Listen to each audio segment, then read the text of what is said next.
बस थोड़ा सब्र और तुम्हें भी प्यास लगी होगी, कहीं करीबी पानी मिल जाएगा हमें।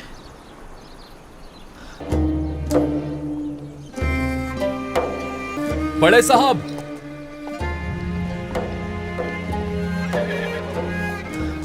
अस्सलाम वालेकुम। वालेकुम अस्सलाम। पूछना आपसे यह था कि मेरे दोस्त को बहुत प्यास लगी है, क्या यहाँ कहीं पानी मैसर होगा? आसमान बस बरसने ही वाला है।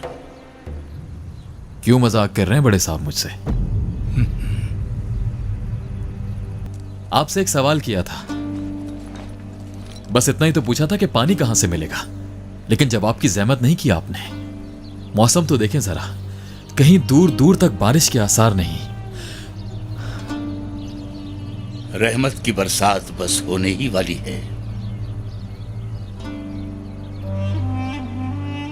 इसी तरह बारिश के आसरे पर रहे ना तो मंजिल पर पहुंचने से पहले ही मर जाएंगे। इस क्लिप में यूनुस के लहजे में जो एतमाद देखा जा सकता है वो उसकी आला तालीम और ओहदे की वजह से है, और चूंकि वो दरवेशों के हाल और तौर तरीकों से भी वाकिफ न था, इसलिए शेख के इस ज़ाहिरी फ़कीराना अंदाज की वजह से उनके मर्तबे को पहचान न सका। दुर्वेश पैदल चलते हैं, कम बात करते हैं और उनका तर्ज़ ज़िंदगी बिल्कुल फ़कीराना और सादा होता है। अपने ज़ोम की वजह से उनकी बारिश की पेशिन गोई पर यकीन न करते हुए वो दोबारा उनसे बात करने की जसारत करता है और शिकवा करता है, पानी के बारे में पूछता है।